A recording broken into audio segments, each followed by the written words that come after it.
Chapter 27. And when it was determined that we should sail into Italy, they delivered Paul and certain other prisoners unto one named Julius, a centurion of Augustus' band. And entering into a ship of Adramyttium, we launched, meaning to sail by the coasts of Asia. One Aristarchus, a Macedonian of Thessalonica, being with us. The next day we touched at Sidon, and Julius courteously entreated Paul, and gave him liberty to go unto his friends to refresh himself. And when we had launched from thence, we sailed under Cyprus, because the winds were contrary. And when we had sailed over the sea of Cilicia and Pamphylia, we came to Myra, a city of Lycia. And there the centurion found a ship of Alexandria sailing into Italy, and he put us therein. And when we had sailed slowly many days, and scarce were come over against Cnidus, the wind not suffering us, we sailed under Crete, over against Salmone, and hardly passing it, came unto a place which is called the Fair Havens, nigh whereunto was the city of Lycia. Now when much time was spent, and when sailing was now dangerous, because the fast was now already past, Paul admonished them, and said unto them, Sirs, I perceive that this voyage will be with hurt and much damage, not only of the lading and ship, but also of our lives. Nevertheless the centurion believed the master and the owner of the ship more than those things which were spoken by Paul.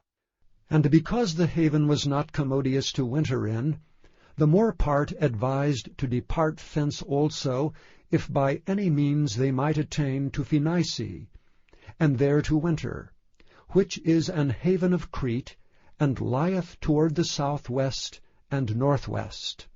And when the south wind blew softly, supposing that they had obtained their purpose, loosing thence they sailed close by Crete.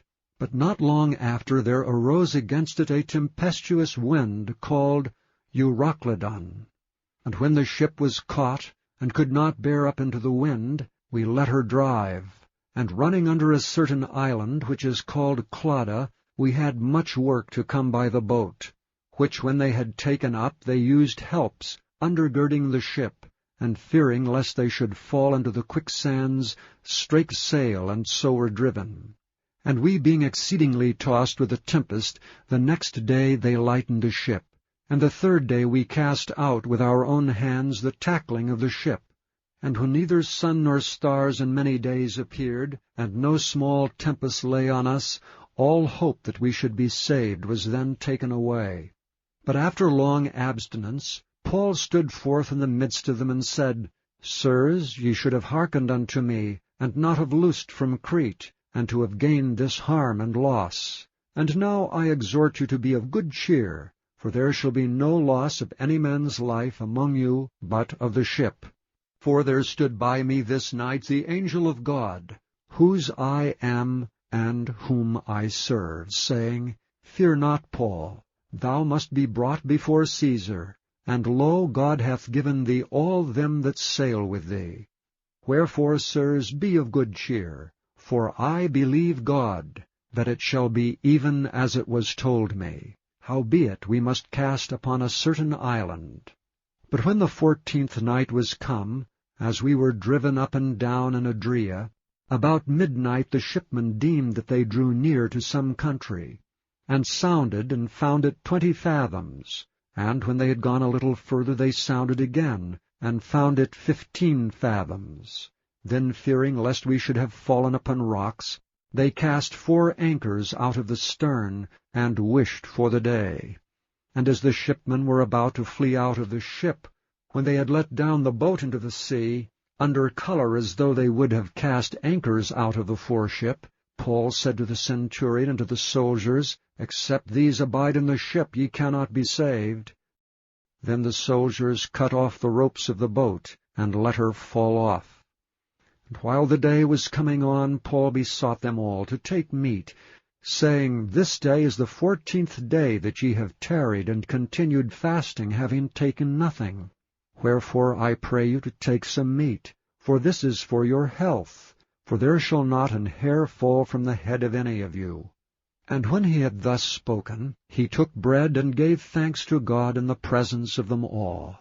And when he had broken it, he began to eat. Then were they all of good cheer, and they also took some meat. And we were all in the ship 260 souls. And when they had eaten enough, they lightened the ship and cast out the wheat into the sea. And when it was day, they knew not the land, but they discovered a certain creek with a shore, into the which they were minded, if it were possible, to thrust in the ship.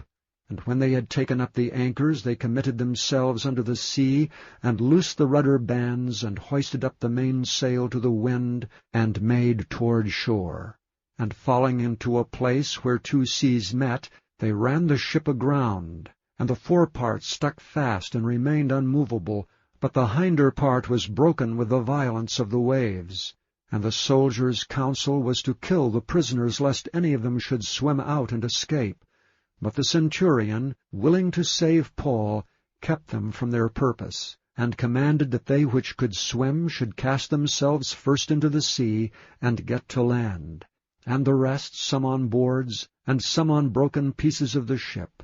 And so it came to pass that they escaped all safe to land.